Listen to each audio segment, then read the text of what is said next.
Welcome to today's show. Christmas is around the corner, and Charla and I thought that it would be really fun to reveal to you some of our favorite art tools and gift ideas. Now, you might remember at the beginning of September, we kicked off the season with a What's in Our Art Bag episode, which was a big hit.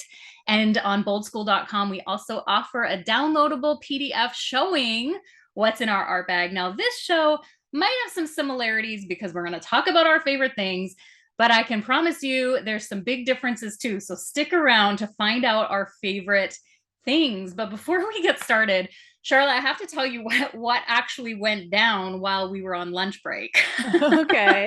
So there's a little bit of story here, and I'll try not to take too long because we want to get to our favorite things. But you know how you and we talk a lot about movies and we love, like, you know, just thinking about the whole culture of filming and whatnot. There's one pet peeve that I have to do with movies. It's when actors walk around with empty cups that I can tell are empty.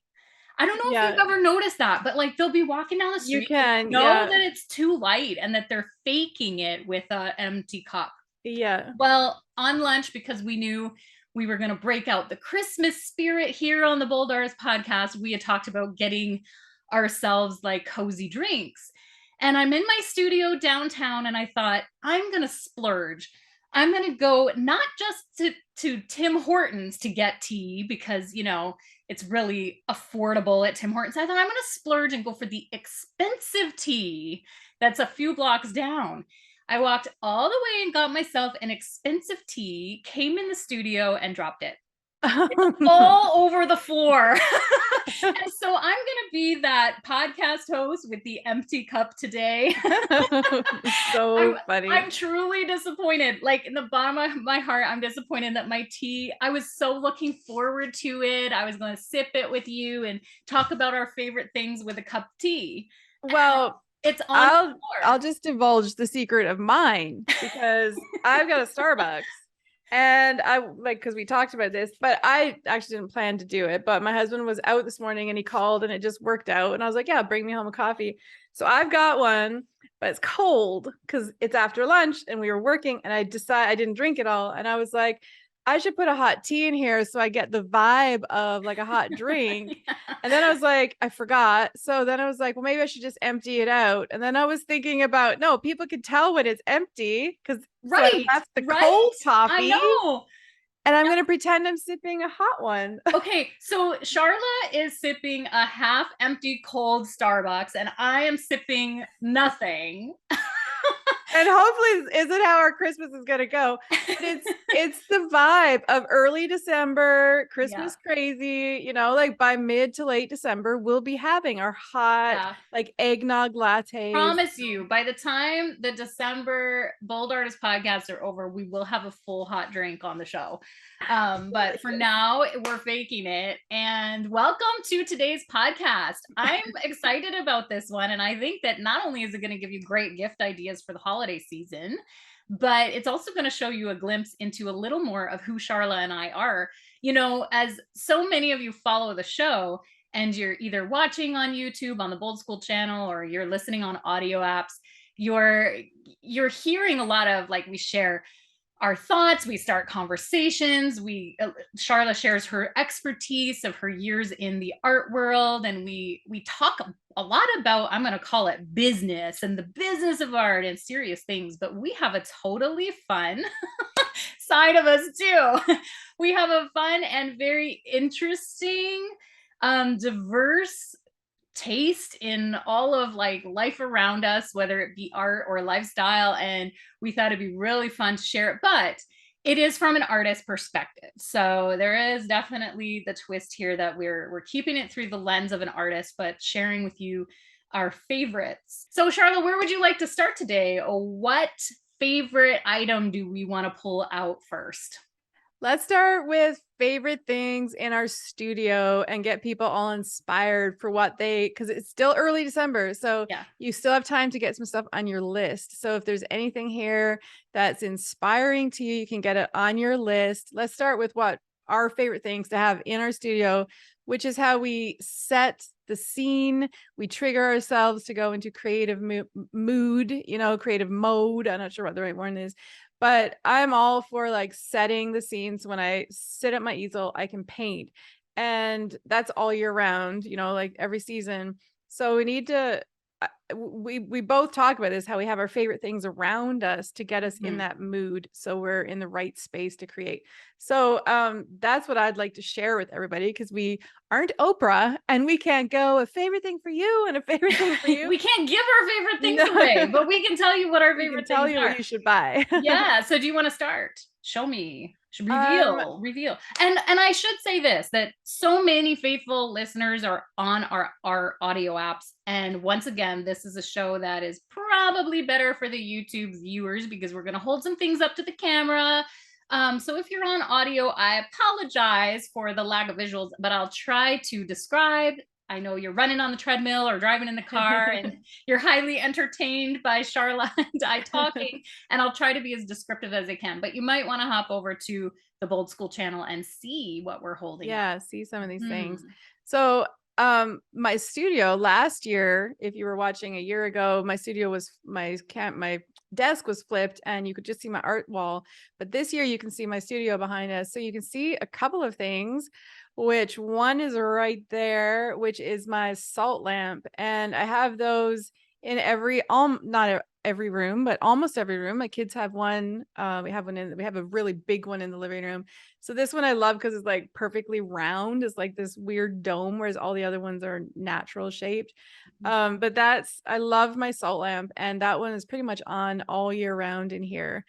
And then on this side, which is harder to see, but right there's a tiny little diffuser for essential oils, and I love doTERRA essential oils. I know there's a lot of She is sides not being paid to say that. They're not sponsoring the show. Definitely not being paid to say that. But I love doTERRA oils, and that's I think a doTERRA diffuser. But I love having that in here because I don't always love the smell of the studio with all of the paints and different things that can be in here, kind of a chemical smell. I guess, and I had those two on my list that has been pre-approved by Mary Janelle to have on the show. She makes it sound like I'm the boss. I'm not the boss. There are, just like thinking about my background, there's two more things that I absolutely love, because my diffuser actually diffuses the air. The salt lamp also diffuses the air. My son had some health issues when he was little, and my first salt lamp I got to put in his room, and he used to call it his special light because it was from his auntie. And it almost smelled like salt water air when I first put it in his room. His room was small, and it actually changes like the ions in the air or whatever, and makes the air smell really fresh. And I just absolutely loved it, which is why I have one here in the studio, although I don't think that one's really big enough to, clean all the air. So the diffuser helps as well. And then right here, like this thing right here is an air purifier, which I talk about in different places. I think it might even be on our blogs, or maybe it's on my Instagram. And it's a pretty high-tech one. Like, it's not a tiny little one, because it's a big space and it has a big job. It's something that I wanted for years, and I finally got it about a year and a half ago. And it can recycle the air, or like not recycle, it can clean and filter the air like 4 times an hour, 6 times an hour. So on days when I'm painting and there's paint just exposed in here, I have that thing running. It's pretty quiet, but that is definitely one of my favorite things. It's not quite enough to film with, because we had to do some retakes of some filming at one point because it was on. Yeah. But now all of these, I'm gonna say this for the sake of all of our watchers and listeners, that all of these are like applied to favorite things of an art studio, because they really set the mood. And as Charla's talked about, like the chemicals in the air and some of the odors that we have from our working tools, we have to be really conscious of like setting the mood and keeping the environment around us in something that not only inspires us, but that is healthy for us. And so that is one reason why these are all really applicable to artists and to our studios. Yeah. And this was like a big ticket item. You know, I think this version was about $1,200, but you can get, speaking of the air purifier. But with the air purifier, you can actually get one. I opted to get one that could clean the whole studio. But at the time when I was deciding between what I was going to do and what I could afford or what I should spend money on, I found really high quality ones as well that could go on your desk, and they were just a couple of $100. And they talked about like the air around it that it would clean. So you could have one sitting next to your easel or on your desk in your studio and clean the air that you're breathing. So, and it's not as expensive. Plus, if you have a smaller space, if you're like using a bedroom or like the little tiny space you're in, Rachel, you don't. And I mean, that's not your studio. I mean, my studio is large. That's but your podcast studio. The cubicle that I podcast in is pretty small. You know, you don't need this. All I need to do is open the window and I'm good. Although my city sort of has some strange odors going on, which I noticed when I went to get the tea. I was thinking, it's not smelling so good out here today. And I think that's like a very practical item, but for artists, for me, I was so excited. It's one of my favorite things in my studio. I'm grateful for that thing every time I look at it. Wow. So those are a little bit more practical than what you can see behind me, but getting to be a little bit more fun. I'm trying to remember what's all our lists are, so I don't. Well, we not only wanted to share what our favorite things were in our studios, but some of our favorite gifts that we've received and that we love to give, because it is the giving season.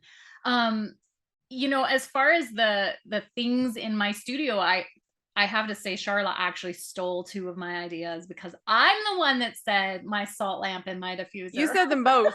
So I went and put them in my shot. So we really share those in common. Because for sure. When we were talking about what we would want to share with everyone about what our favorite studio items would be, I said it's the things that set the mood for me, because we've already reviewed like what's in our bag and some of our favorite tools that we take on the go. And of course we have favorite art supplies. Charla has lists. You can get a tool list from boldschool.com that has all of her tools listed in a PDF. That's a free resource. So hop on the website and make sure you get your hands on that. But for me, some of my, I guess, other favorite things tend to be either inspirational or mood setting, and also special. I tend to have in my, I was telling Charla and another artist, we were having lunch, and I was saying how my home is very minimal, where I keep like everything is real like clean and basic, because it's good for me not to have a lot of distractions. But funny enough, in my studio, I tend to add all these tiny little things that make me feel like a kid again, or really just warm and cozy and nostalgic special. Nostalgic. And so I have a lot of like my childhood items and little gifts and my kids art and that kind of thing around my studio. And those are my favorite things. It's nothing fancy. And also I did want to say this, that we've talked, I think, similar in podcasts past, but we've talked about, you know, selling our art and giving our art. But I wanted to say, do yourself a gift and keep some of your art and some of your favorite pieces, because I don't have any to pull up here on the camera right now, but especially in my working areas, I have kept some of my very favorite pieces for the purpose that they inspire my future work. It doesn't help me to just keep a photo of them and pull it up digitally on my phone. I really need that tangible item. And so I do find that around my studio, I have pieces that if I'm having that down day where I just don't know how or what to create, I will look at that piece from the past and go, right, like that's what I love about creating, and it will propel me forward. And so I do say, give yourself a gift and keep some of your best. Yeah, I think it's great advice. I heard years ago that as an artist, you should always keep a couple of pieces from your collections each year Mm, of painting and not sell everything, because one day, the idea of purchasing, selling art is that it's an investment, and as your reputation and career grows, your art will become more worth something, worth more. yeah, worth And more. so, at the end of your life, 50 years later, 100 years later, you want to have a personal collection for your family as a legacy for your family. So I was like, okay, that's important. And that gave me permission to keep some of my favorite pieces, because I would always put them in shows and then I'd panic when they sell. So Yeah, I started keeping some of my favorite pieces. And just like you said, they're my favorites, the ones I connected with. And so they inspire me on a daily basis. And yeah. the Santa that I have here on my easel in the background, I call him my quilting Santa. I just painted him last year, but I had him put away because he was a Christmas piece. So he was like, stashed away. And I just took him out when we were getting ready for the show today. And I just felt so excited. Like, it felt so good to see him, because Yeah. I love that piece. Just brings, as there's lots of reasons why I love that piece. I won't need to go into it, but it just felt so good. And I was so happy that I had him and I didn't sell him last year. Mhm. So yeah, I think that is like really, really important. We create our spaces, but you also need to make sure you keep some of your favorite work. For sure. For sure. Yeah. So, Charla, if you were going to give a gift to a creative person, and I'm going to say creative, whether they're into fine art or art creation, because I find that, yes, I give a lot of gifts to artist friends, but a lot of times I'm giving more gifts to creative individuals, family, Hmm. friends that lean into creativity. What do you usually choose to give? Well, this actually reminds me of a podcast we did, I think over the summer, about gifting your art. Yeah. About how Well, we, we said don't assume everyone likes your art enough for you to yeah, give them a piece of your art. You want to make sure you're giving it to the right recipients if yeah. you So are going go to give it. listen if you're thinking about giving your art away this year, go listen to that podcast. I forget the episode number. We can link it. But it's in the summer and it's about gifting your art. And I think it was some really good insight. And we got a lot of feedback from that show about people Yeah. who had not thought about Yeah, a it that way. lot inside the Bold School community. We had a lot of people respond saying this was very timely because I have been thinking about like all the art I give, or I've been thinking about giving. And people responded to my story where I said I had given or I had wanted to give a piece and the recipient declined. It's a little bit of a funny story. You have to listen to the episode to know, Yeah. but everyone thought that that was funny in one like kind of haha way, but they were also saying, Mary Janelle, I totally relate. And so it became a bit of a talk inside the community. So Yeah, like your art isn't for everyone. So I will rarely gift a piece of art unless somebody talks about it. Like if somebody came here every month and was like, I love that Santa, I love that Santa, I love that Santa. And then maybe the following year I'd say, okay, I'm gonna give them that Santa. by the way, I But love that Santa. I love that you're not Santa. getting my Santa. How about you love? I'll find one you could love. I love that Santa. Yeah, so you would tend to give them, were you about to say to give them art No, or I wouldn't give them art okay. unless they said they loved a specific piece like for a year straight, and then I might contemplate it. But normally I wouldn't, for all the reasons listed in the other podcast. So I would do things like give them one of my favorite books from this year. So this was a book we studied in our community book club, Steal Like an Artist. And I had heard a ton about it. I decided this might be a good book club book, and I purchased it for that purpose. And it's turned out to be one of my favorite books. It's just full of like, it's easy to read and it's full of just really nuggets of information that makes you want to dig deeper It's into. inspirational and also challenging. It has a lot of Challenging. Yes. challenging aspects. So Yeah. Charla's holding up "Steal Like an Artist" by Austin Klein. I believe that that's how you pronounce the author's name. Yeah. And it is a very good gift idea for an artist or a creative. It's got lots of challenging Yeah. nuggets. And it can be like a coffee table book, because Yeah. it's little, it's nice, it's graphic, so it's nice to look at. It's just a really simple, easy book. It's fun, and it's not a commitment to read it. And you can read like a couple of pages at a time. So it's inspiring and beautiful. And it's one of my favorite things from this year, and one of my favorite things from our community. So I think this is a favorite gift to give to somebody if you're looking for something for somebody else, and buy one for yourself too. Um, Mhm.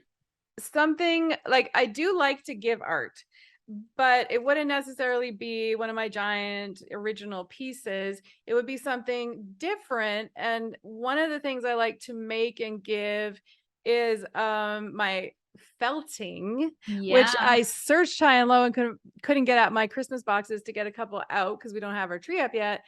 I know that you have something to show, but we'll save it for later. So that's the type of, like, you could call it a craft item. I like to think of it as a practical item, something that you like I give to somebody they can hang on their tree. So they don't have to say, "Oh, this big beautiful painting you gave me, now I have to hang it on my wall and I don't even like it." But if I give them a little piece of art they can hang on their tree, even if they don't love it, they can hang it there, and it doesn't ruin their life. Mhm, mhm. But something I don't really do a lot is make small, tiny art that's a little easier to give, but I've been the recipient of them. And I have Mm. this one piece that's definitely one of my favorite things. I don't like to So call it who a is the thing, artist of the piece because you're this is holding an up, Charla? this is an original piece of art from the one and only Mary Janelle that she gave me last Christmas. And you might say, why is it still in its plastic container? Why plastic wrap? I have it actually displayed in my house inside a frame that my son made at school, but it doesn't fit quite properly. So I don't want to take it out and get it dirty or anything until I get it its own frame. But I do kind of like it in that frame because my son made it. I just You might wish it just could need fit. another mat. Well, I did think about that too, which I find even harder to. I don't even have a clue where to find a mat. I used to have a mat cutter when Me I was too. I have a mat cutter, but I'll just say Charlotte's pulling up an original by me of yeah. a lighthouse in a bottle with teeny weeny little whales. It's a small I scale just love watercolor. it. But see, So Charlotte many grew up levels. in Newfoundland and around the ocean, and she had actually seen me post a reel. This was a long time ago. Post a reel on my illustrative Instagram account, and I was painting tiny whales, and she was like, "Love it, love it, love it." And I just, just remember that. And so I wasn't actually even sure that you would want that kind of art in your home, because you can love something but not necessarily want it in your home. But Mhm. then I saw you did have a little bit of nautical leaning in certain rooms, and I thought, Yeah. you know what? I think she'd take this piece of art, and she loved it. So, And I did. yay! And it actually made me feel emotional, a little teary-eyed maybe, because Aw. I love tiny things. I love miniature things. I love miniature little places. And that's what this reminds me of, is like a little world. Plus it's my little world in my heart, in my whatever. So Right. Oh, I didn't that's even think of that's it what that I love way. about it. Yeah, it Yeah. makes me feel all those types of feelings, and I just Yeah. love it. So this was like the perfect giving of your own original art. And yeah, that's one of my favorite things that I've been given. And then I've got this other thing in my studio that I absolutely love, which is what I call my bold color blanket. And I love it for lots of reasons. Your bold It's color blanket is keeping your microphone from your mouth. So you need to put down your bold color blanket so we I can love hear it. you. I love my bold color blanket for many reasons. It's bold color, so it suits my studio. It's cozy and warm, and it's real wool. It's like the real deal. And it was purchased at a store where it was a quarter of its regular price. And so I got this for my mom for Christmas, and I got it for myself last year. So It's it's one of beautiful. my favorite items in here, and I'm scared to use it because I do not want to get paint on it. Yeah. And I was going to say the name of it in case you love these kinds of things. It's um Missoni, Massini home, Massini home. Nice. So It's anyways, this is beautiful. just, And I've seen it in person. It's very soft. Very soft. yes, very Mhm. soft. So, and I think you can even wash it. I can't quite remember, but this is definitely a favorite. I know it's not an art item, but I think a lot of artists are tactile people, are textural, you know, like the Mm. fibers, it's real, it's authentic, Mhm. it's bold color, it's cozy, all of those Yes. kinds of things. So even though it's not a piece of art or art related, it's important in the studio. But I'm trying to remember what else I had. Oh yes, I have this wasn't a gift to give or a gift I was given, but it's an art tool that I wanted to show because it's my new favorite thing. So, Okay. and then I'm What's going your to new let you share favorite some of thing? your stuff. I think if you've been following Charla's reels on Instagram, you're gonna know what her new favorite thing is. Yeah, it is my Copic marker growing collection. And Yeah. this might look small, but these Oh, markers Charlotte's are holding up a sort of bag that we haven't seen quite what's inside yet, but yeah, so it's a I know what's bag where the inside. markers can stand up inside, which is I just got this little bag on Amazon. It's made for markers, not Copic markers, but that's what I searched for. And so the markers will stand up in it so I can see all their colors, which was really nice. This is a very small collection, but when you look at Copic markers being $8 to $10 Canadian each, this is a That's a rather big large investment in collection. Copic markers. And so this is still a big investment, even though it looks quite small. This is Yeah. one of my absolute favorite, most inspiring things right now. And I would love for everyone to get me a marker for Christmas. Ooh, we'll start send a marker to Charla, hint. one of those chains. Yeah. And then I could buy a few more bags. The only problem I have with that, Charla, is you need to give me your marker chart so I know which ones you have already. Yes, and I do have that, so I'll send that right Yeah, over. you send that right over so I can keep track of the marker gifting.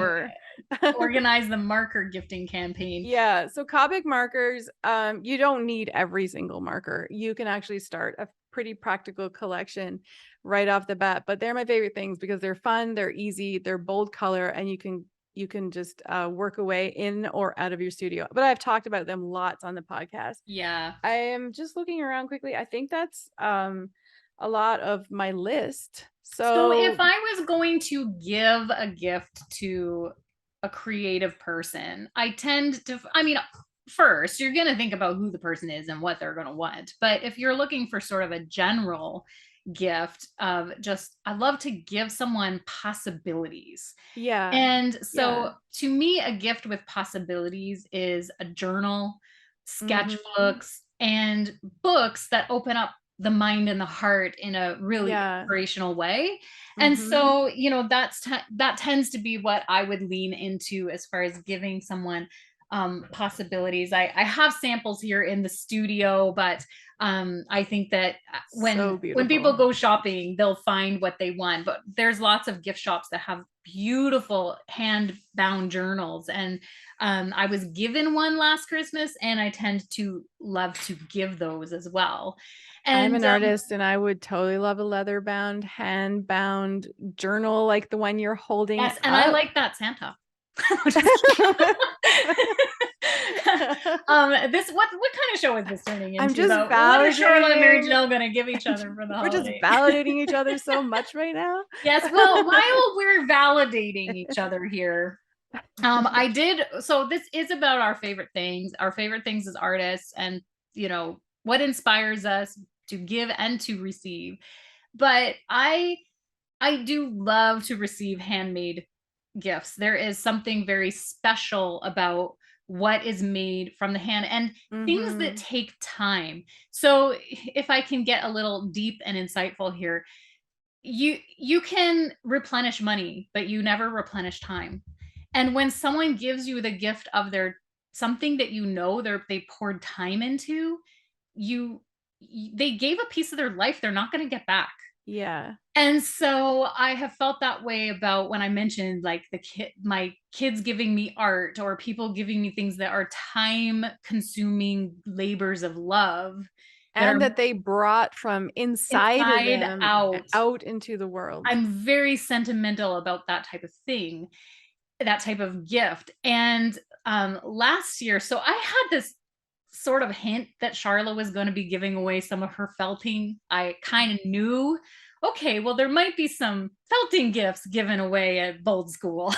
But I had no idea that she would take it as far as to felt one of my illustrations onto a Christmas ball.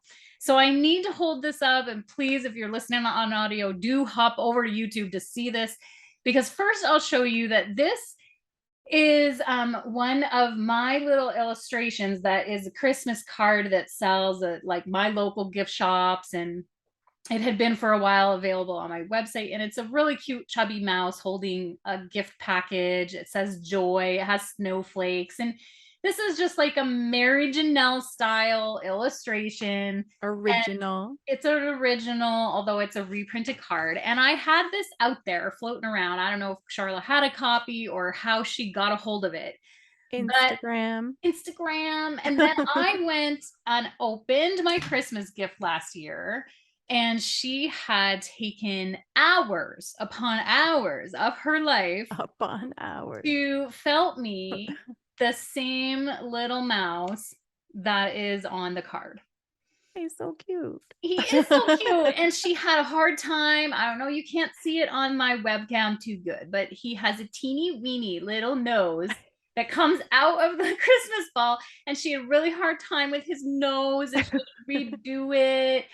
It was so hard. This little guy, he's out all year long. He doesn't go away. He was out all year in my studio.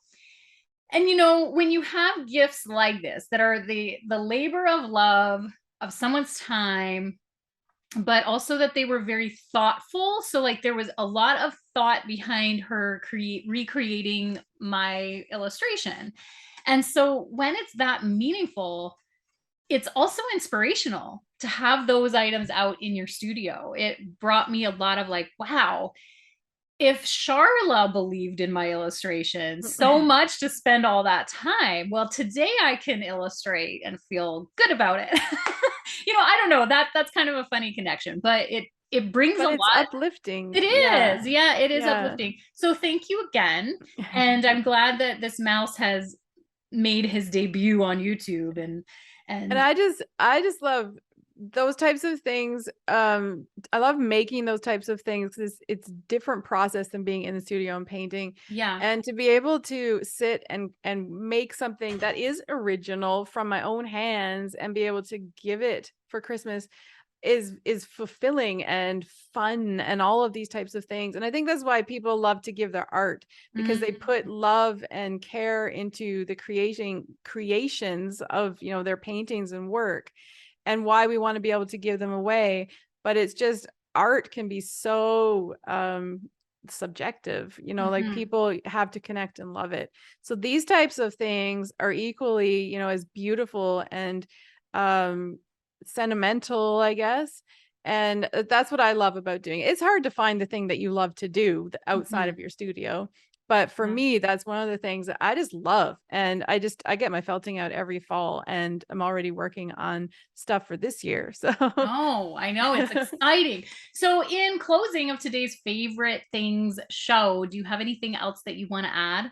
I'll take a sip of my empty tea just for the whole show. I could add like a million different things. Actually, one of the things that you wanted to show that you didn't have at the studio, but I have, is something that my sister, it's a craft, an art that it's actually an art that my sister does, which is jewelry, and she creates jewelry out of sea glass.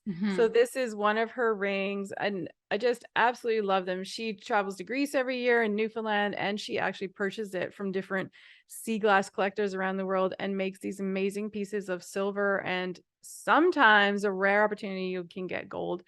And I've bought stuff from her, and I've gifted stuff of hers. Yes. So Mary Janelle has a piece of this that I gave her, and I know I'm telling the story, but she wanted to show it really badly. And I was like, I want to show it too, because my sister gave it to me. So this was also, I mean, we're artists, we're artisans, and having these kinds of things just, I mean, I love my Apple Watch, but there's nothing, it's just an Apple Watch, you know, like there's nothing sentimental about this thing.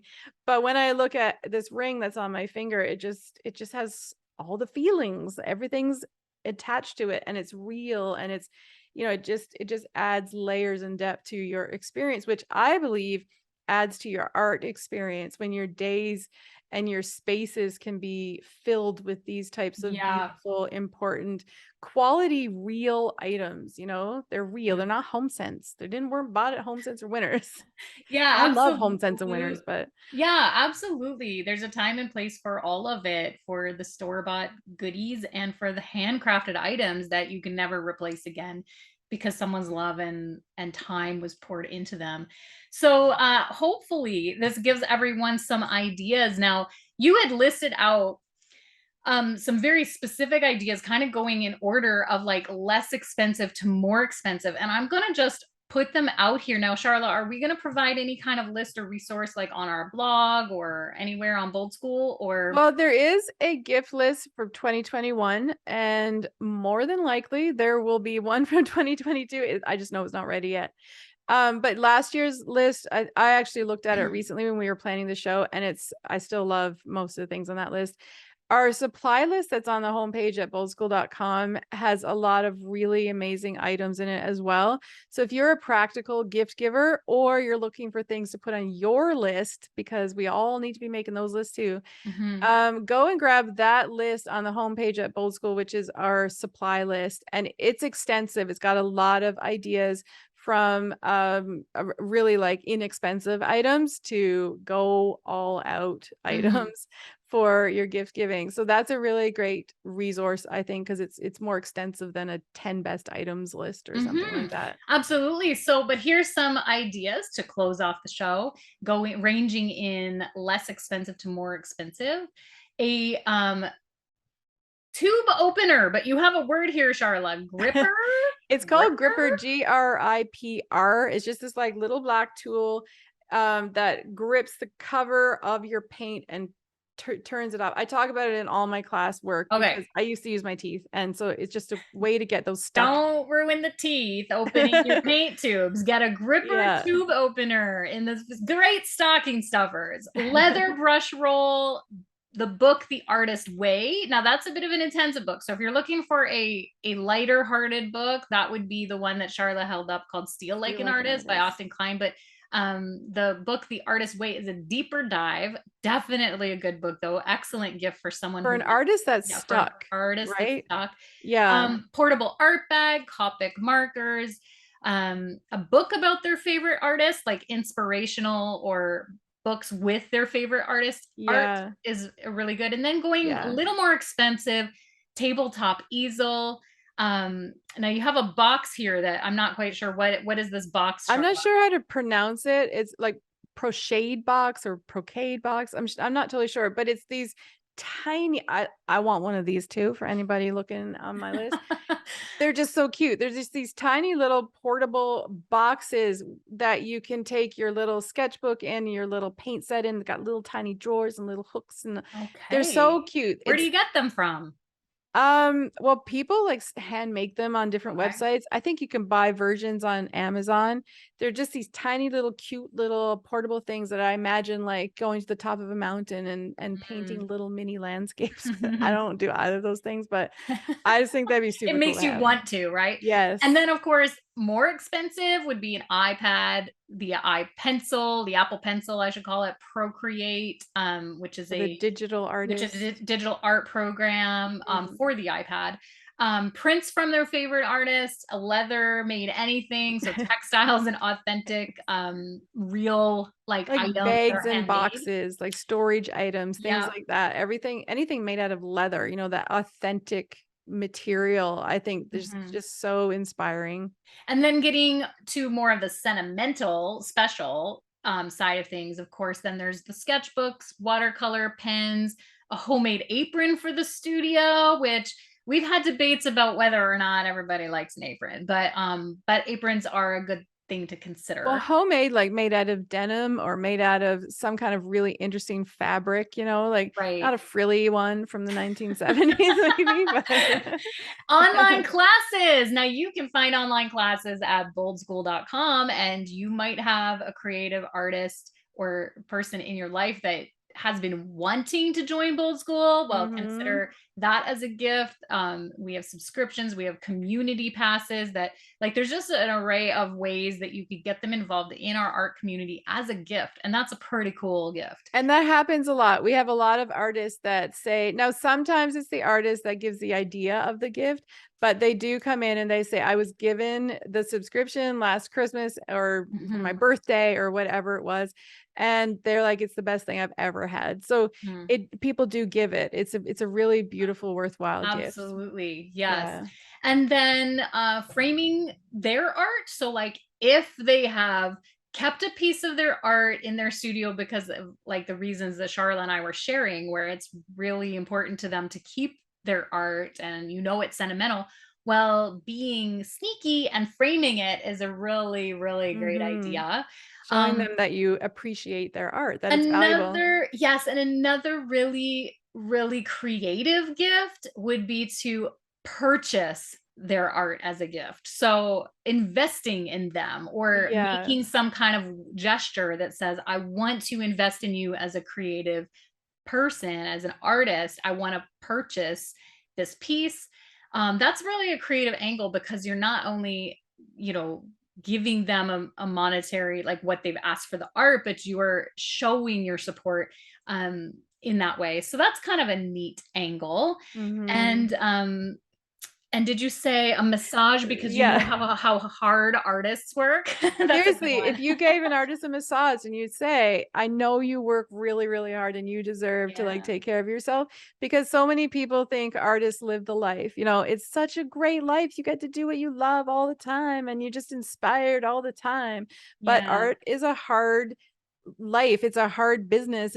It's hard to stand at your easel for 12 hours trying to get that painting to work. Hmm. So if you actually gave an artist a gift like a massage or a manicure, I hate manicures, but something that is, showing that they work hard, I really think that would get at the heart of any artist. Yeah. Anybody loves Yeah. massage. Pretty neat ideas, and you made me want to go shopping. So we need to end this podcast. I gotta go get a real full cup of tea and go shopping for Christmas. Yeah, me too. And I took one sip out of my cold Yeah. coffee.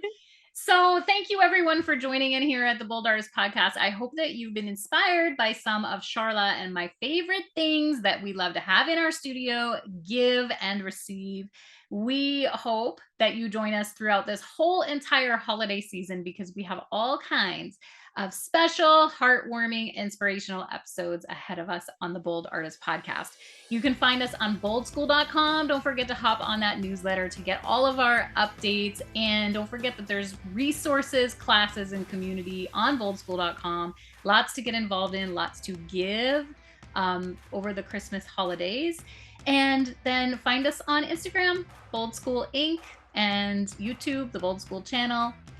We look forward to sharing this holiday season with you. Mhm. Until next time, keep creating.